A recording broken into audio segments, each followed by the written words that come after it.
Hello, today let's talk about imperialism, or the global domination of Europe.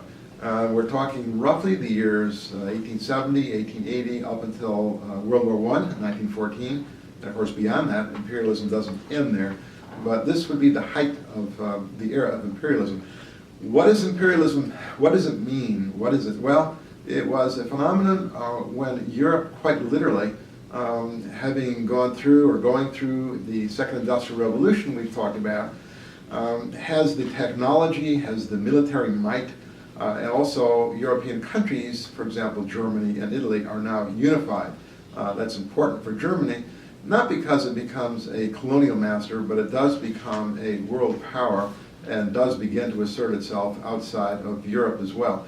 So imperialism is the age when Europe, having gone through this period of developed technology, the Industrial Revolution, industrialization, can now build out and come to dominate the world, quite literally. If you look at, for example, Africa, almost every single area of Africa was either colonized by a European country, many by the British, or was, let's say, under the domination of the Europe and the European economy. If you just look at the English, England, they controlled everything, quite literally from Cape to Cairo, from the tip of South Africa all the way to Cairo and the Mediterranean. And of course, on the other side of the continent of Africa, on the western side, France came to dominate much of that, all the way from Algeria and down considerably to the south, sub-Sahara. If you look at Asia, well, the large countries there, China and India in particular, these countries are nominally independent. China especially is never colonized, but it does come under the domination quite clearly of European powers. Initially the British, and then secondly many of the other powers later on, including Japan. So China will go through a period of utter economic domination and devastation, which will finally lead to revolution in China in the 20th century. Japan, well, Japan will be opened up quite literally by Europeans in 1853 with the arrival of Admiral Perry. Till then, the Japanese were more or less a closed society. So Japan doesn't become a colony either, but it clearly is dominated after 1853. India, well, India is going through a period of, basically, it is a sort of quasi-colony, I would call it, but it is colonized, it is controlled by the British after they win the 7-Year War, and in 1763, they formally will control, or at least dominate, India. Okay, so what is imperialism? Why does it occur in this period that we're talking about? It occurs, as I said, because unification of Germany, for example, the development of technologies, the building of rails, the steamship, the internal combustion engine, all sorts of things are happening which will allow the Europeans to have not only dominant militaries, but technologies which make them dominant. So you have that going on. Now, let's talk about the theories of imperialism also. How certain thinkers saw imperialism and understood it. First, let me just take a look at the perhaps the most revolutionary of all of them, Vladimir Ilyich Lenin. Lenin, of course, writes a pamphlet called Imperialism, the Last Stage of Capitalism. He believes imperialism is going to actually lead to the destruction of capitalism because the imperial countries, or the imperial capitalist countries, Britain, France, Germany, etc., those that lead the way in economic development and capitalist development, will actually end up being rivals of each other for who is going to control resources and who's going to dominate around the world. And of course, writing in the wake of World War I in 1916, Lenin comes to see the World War largely as the outcome of these powers contending for domination. So why does Lenin think this is happening? Well, a number of things. Lenin believes that by 1900, the world has passed from just industrial capitalism to finance capitalism. monopoly capitalism. He believes now the bankers are in charge even more than the industrialists. And he believes that the bankers looking for a higher rate of return are going to be very interested in employing their money abroad where they can make much greater sums of money, where they can employ their capital to actually dominate, where they can employ their capital to more or less monopolize resources that might be needed for the European economy. So what is he talking about? Well, it comes along a little bit later, of course. Nevertheless, this is the kind of resource that he meant that Europe would come to depend on, or already depended upon. And there were other things too. Cotton, for example, for the textile industry that was booming in Britain, or had been booming in Britain.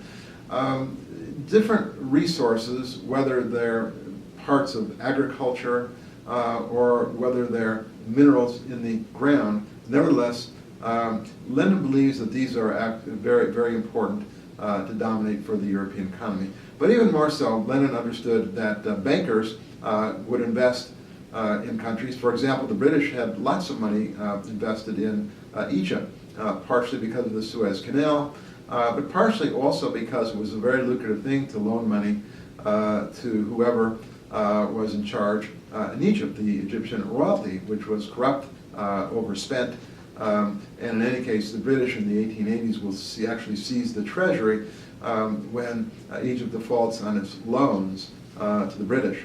So, for Lenin, the imperialism is a strategic thing that comes about for the placement of money to secure even more money and expand out. John Hobson has some theories in common with Lenin. He writes his book Imperialism in 1902. Hobson believes it's really vested interest. Overall, he thinks that employing colonies, dominating colonies, doesn't really, it's not very lucrative at all for the country, but it is lucrative for specific vested interests. For example, bankers would certainly be one, investors, bankers, financiers, etc.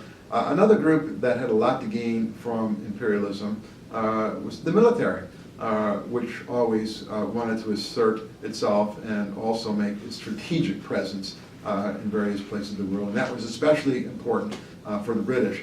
Yet another would be the civil service. The British civil service employed increasingly in India in order to administer and run India, and essentially acting as a government there. So there were these vested interests Hobson saw as extraordinarily important. Missionaries also he puts in there because of the attempt by European powers to Christianize, which he would also see as a way to subdue these various colonies. So that's yet another theory, an attempt to explain why Europe was spreading out. Joseph Schumpeter, an economist, believed that actually this was an atavism, that it goes back to an earlier day when Europe was simply asserting itself and the powers would assert themselves just because that is what they did. Domination, nationalism, domination, that's what it's all about. So he really sees this as sort of a step backwards where the military sort of asserts itself beyond, above all.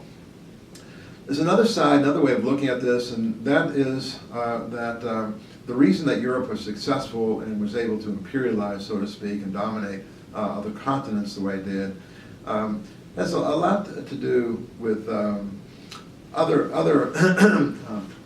factors. For example, the weakening of the empires, and you can, whether you're talking about the Chinese Empire, whether you're talking about Japan, whether you're talking about India, or whether you're talking about the Ottoman Empire, the forerunner of modern-day Turkey, all of them were in disarray, all of them were collapsing, all of them had not modernized sufficiently or at all, and all of them were basically insular powers, maybe with the exception of the Turks. But in any case, for the Ottomans, in any case, what was happening was that China had not modernized. It was run by the Empress Dowager, and she ran China for decades up until her death in 1908 when she was succeeded by the boy emperor Puyi. And during this period, she did not modernize. She did not take the same lesson that Japan did. And so China remained a fairly backward country, a country to a large extent run by the various lords, various local or regional lords who sort of divided the country up and ran their own regions. So it was a weak country, falling apart, and easy prey for the British, who in fact will impose various strategic laws on China in the 19th century, opening up China for British trade. Chinese didn't want anything from the West, so the British began the Opium Wars as early as the late 1830s, and eventually they'll win, and they will impose, or essentially force China to import opium in exchange for the goods that will come out of China. India also, the Mughal Empire, was falling apart. It was not a very well integrated country, so Britain has a very easy time, you might say, going into this, going there into India. And it will have a lot to gain from India, actually, because in India you have tea, you have jute used for rope and rugs, etc., sisal, a number of things. And the British, of course, will set up a plantation system, and the British will benefit greatly from their securing India as their own sort of jewel. So India, the fact that it was so weak, is easy prey for the British, who actually worked very well with the caste system, kind of governed through the upper castes. Take a look also at Turkey, for example, or the Ottoman Empire. The Ottomans had been disintegrating for quite a while, and as they did so, were receding. As they receded, there were more and more revolutions. For example, Serbia had been dominated. They become independent in 1878.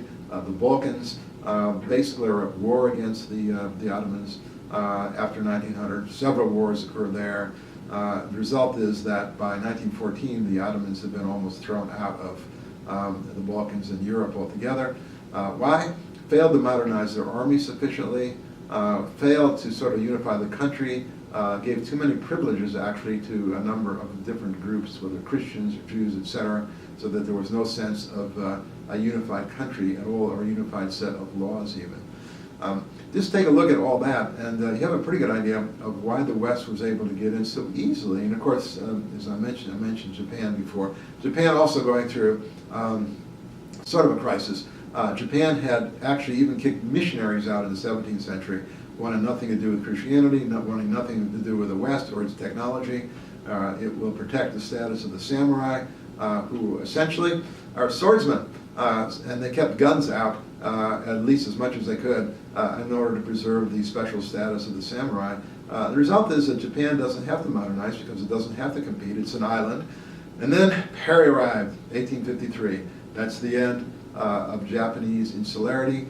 Not long after that, the Meiji king, or emperor, 1867, all the way into the toward the end of the century and into the 20th century. He will have a lot to do with modernization of Japan. It's in this period that Japan consciously begins to emulate the West, begins to try to copy its educational systems, tries to import its technology, and tries to catch up as much as it could. By 1894, it's in war with China. By 1895, it defeats China. By 1904, it's in war with Russia. In 1905, it defeats Russia, the first time a major Asian power has defeated a European power. Things are changing. Imperialism had always gone the way for Europe of the West, always the way of the West.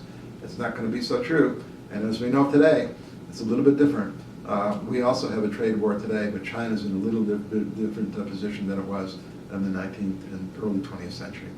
And that's it for today. See you next time.